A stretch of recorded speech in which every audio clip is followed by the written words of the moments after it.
तो कैसे हैं आप सभी लोग। तो आज की इस वीडियो के अंदर हम बात करने वाले हैं एक न्यू फेक लोन एप्लीकेशन के बारे में।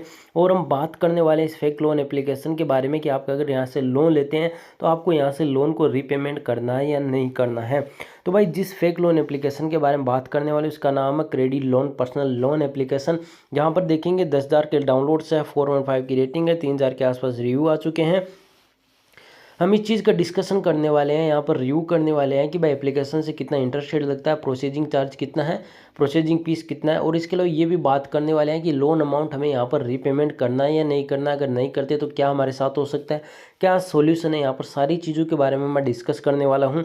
आपको इन रिव्यूज़ पर बिल्कुल भी नहीं जाना है, जो 5 स्टार की रेटिंग दिखाई जा रही है इस पर बिल्कुल भी नहीं जाना है, क्योंकि ये हो सकता है कि ये जो डेवलपर है इन्हीं की यहाँ पर जो एम्प्लॉयज़ है उन्हीं के द्वारा 5 स्टार की रेटिंग दी गई हो, और यहाँ से आपका लोन अप्रूवल होगा या नहीं होगा उसके बारे में डिस्कस करने वाले हैं। एप्लीकेशन को हम यहाँ पर ओपन करते हैं। भाई एप्लीकेशन को हम जैसे ओपन करते हैं कुछ इस तरह का इंटरफेस आएगा, जहाँ पर हमें अपनी कंप्लीट इन्फॉर्मेशन देनी पड़ती है, चाहे हमारा गैलरी का हो या अगर हम कंटेंट लिस्ट नंबर हो, हमारी सब के सब हमें यहाँ पर फिल करना पड़ता है। उसके बाद हम यहाँ से आगे प्रोसेस करते हैं।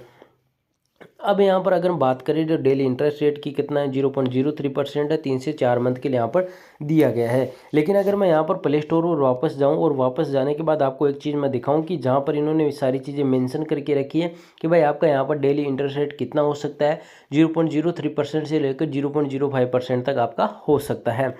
और इन्होंने ये भी बताया कि security and strictly address to non banking finance digital lending guideline and अंतराज डाटा प्रोटेक्शन वाला एप्लीकेशन है। Actual trim may very defending your profile and the credit assessment application बताया इसने कि हम आपकी काफ़ी डिफेंड यानी डीप्स के अंदर आपका यहाँ पर क्रेडिट स्कोर चेक करके उसके बाद लोन देने वाले हैं। और इन्होंने क्या क्या रिकमेंड रखी है कि भाई आपको यहाँ पर लोन अप्लाई करने के लिए क्या क्या चीज़ों की आवश्यकता पड़ने वाली है, ये आप यहाँ पर देख सकते हैं। तो इन्होंने यहाँ पर जो है सैलरी स्लिप के लिए जहाँ तक हो सके कि भाई आपका जो सैलरी स्लिप होगा उसके बारे में इन्होंने बिल्कुल चीज़ को मेंशन नहीं किया। तो मतलब यहाँ पर अगर किसी तरह का आपको सैलरी पर्सन भी नहीं है तो भी आप आसानी से यहाँ से लोन अप्लाई कर सकते हैं।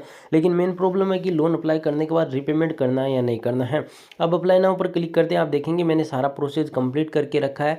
मैंने अपना यहाँ पर जो है मोबाइल नंबर, इसके अलावा यहाँ पर अपना जो है एम्प्लॉय स्टेटस वो बताया है, सैलरी कितनी है वो बताइए, इसके अलावा यहाँ पर कॉन्टैक्ट लिस्ट के अंदर जो कोस्ट 3-4 कॉन्टैक्ट नंबर होते हैं वो सारे दिए। मतलब ये सारी चीज़ें मांगता है, क्योंकि अगर हम यहाँ पर जो है रीपेमेंट नहीं करते हैं तो रीपेमेंट हमसे नहीं वसूल के उन्हीं लोगों को जो है डिस्टर्ब, उनको लोगों को परेशान किया जाएगा जिनका हमने नंबर दे रखा है। तो ये सारी चीज़ें। अब इन्होंने बोला है कि आधार कार्ड की है जो आप यहाँ पर फ़ोटो अपलोड कर दो। एक चीज़ ध्यान रखना, कोई भी लोन एप्लीकेशन होगा वो डायरेक्टली आपका जो डिजी लॉकर होगा उसी से आधार कार्ड को वेरीफाई करेगा, ना कि आपसे कोई पर्सनल फ़ोटो मंगाएगा। तो हमें यहाँ पर पता चल चुका है कि ये फेक लोन एप्लीकेशन है। यहाँ से आप अगर लोन को अप्लाई करते हैं तो जितना भी आपको मिलता है, मतलब छोटा मोटा अमाउंट का लोन, उसका आपको रीपेमेंट बिल्कुल भी नहीं करना है। इस चीज़ को ध्यान रखना। और इन्होंने जिस एनबीएफसी का यूज़ किया वो एक टोटली जो है इन्होंने फेक तरीके से एनबीएफसी का यूज़ किया, वो एक जेन्युइन एनबीएफसी है। क्योंकि ऐसे जो लोन एप्लीकेशन होते हैं जो उनके क्या करते हैं कि ये इन एनबीएफसी का यूज़ करते हैं, लेकिन उन्हीं को नहीं पता होता है कि भाई हमारा यहाँ पर गलत तरीके से मिसयूज़ किया जा रहा है। अब अगर आपको मैं एक चीज़ बताऊं, अगर आप फीचर के अंदर भी कुछ लोन लेना चाहते हैं तो आपको करना क्या है, ऐसे मोबाइल होना चाहिए जिसके अंदर आपका किसी तरह का कोई पर्सनल कॉन्टैक्ट नंबर नहीं हो, और ना आधार कार्ड पैन कार्ड की फ़ोटो हो, ना ही कोई पर्सनल इमेजेज हो। अगर वो इस एप्लीकेशन से उस मोबाइल से आप लोन अप्लाई करते हैं एप्लीकेशन इंस्टॉल करके, तो आपको रियलिटी पता चल जाएगा। अगर आपका अप्रूवल हो चुका है तो मैं कहूँगा बेस्ट वाली चीज़ है वो, और आपको उससे रीपेमेंट नहीं करना है। क्योंकि उससे ये होगा कि आपका यहाँ पर जो किसी तरह का जो पर्सनल कॉन्टैक्ट नंबर आप देते भी अगर यहाँ पर एप्लीकेशन के अंदर मांगते हैं तो 3 से 4 नंबर ऐसे रखिए जो आपका मतलब आउट ऑफ सर्विस हो, या मतलब उसे आप जानते नहीं। बिल्कुल भी ऐसे नंबर पर मत दीजिए जहाँ पर कॉल जाता हो, ऐसा नंबर दीजिए जहाँ पर आउट ऑफ सर्विस बताता हो। इससे आप बच जाएंगे, क्योंकि अगर आपने कॉल अटेंड नहीं किया, वो उन्हीं को जो नंबर आपने दिए है उन्हीं नंबर पर अगर कंपनी वाले कॉल करते हैं तो भाई वो आउट ऑफ सर्विस बताएगा, तो अपना आप काम हो जाएगा आपका। ये इस चीज़ से बच सकते हैं कि कोई हमें अरेस्ट करने की कोशिश करेगा, हमारे फैमिली मेम्बर के पास कॉल आएगा, तो इन चीज़ों से आप बच सकते हैं। दूसरा, आपके मोबाइल के अंदर कोई पर्सनल इमेजेस नहीं होगी तो अरेस्ट करने का मतलब जो इमेज का गलत तरीके से यूज किया जाता है उस चीज़ से आप बच सकते हैं। तो मैंने वो इंपॉर्टेंट चीज़ें बताई है जो भाई सभी यूट्यूबर आपको ये बताते हैं, पर्सनली एक्सप्लेन करते हैं। मैंने इसका आपको डायरेक्ट सॉल्यूशन ही बता दिया है। मैं नहीं जानता आपको कितने यूट्यूबर ने अभी तक इस रियलिटी के बारे में बताया, आपको तरीके बताए होंगे, लेकिन मैंने इस रियलिटी को आपको बता दिया है कि आपको इसी तरह से फ्यूचर के अंदर भी अगर लोन अप्लाई करते हैं तो लोन अप्लाई करना होगा।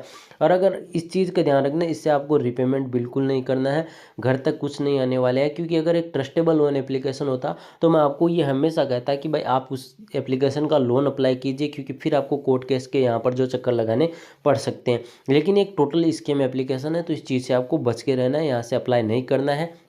अगर कर भी लेते हैं तो हो सके तो अपने जो इमेजेस है उनको कहीं ट्रांसफ़र दूसरे अकाउंट के अंदर कीजिए, या वहाँ से हटा दीजिए, कुछ ऐसा कीजिए। आपको मतलब हाइड करना सारी चीज़ों को। और अवेयरनेस का व्हाट्सएप पर एक स्टेटस होता है, वो यहाँ पर लगा दीजिए। बाकी कॉल्स को इग्नोर कीजिए। ट्रू कॉलर के अंदर बहुत सारे ऑप्शन होते हैं। ये सारे सॉल्यूशन है उन लोगों के लिए जिन्होंने यहाँ पर जो है लोन अप्लाई कर भी दिया है, या रीपेमेंट करने के लिए बोला जा रहा है, या अरेस्ट करने की कोशिश की जा रही है, उन लोगों के लिए सॉल्यूशन है। बाकी फेक लोन एप्लीकेशन एकदम, और मैं आपको किसी तरह से इसे रिकमेंड बिल्कुल भी नहीं कर रहा हूँ, इस चीज़ को ध्यान रखना।